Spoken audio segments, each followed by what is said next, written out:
Fish reflect God's wisdom in their effortless harmony with nature. They instinctively follow the currents, adapting to the ever-changing waters without resistance. Just as they trust the ocean's flow, we too are called to trust in a higher plan, knowing that even in uncertain tides, divine wisdom guides us toward the right path. Just as fish adjust to the flow of water, humans must learn to move with life's ups and downs, making choices that suit their strengths rather than competing blindly. Success isn't just about speed.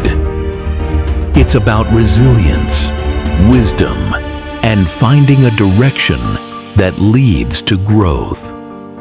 Just like in life, success isn't about being the fastest, but about understanding the journey and swimming with purpose.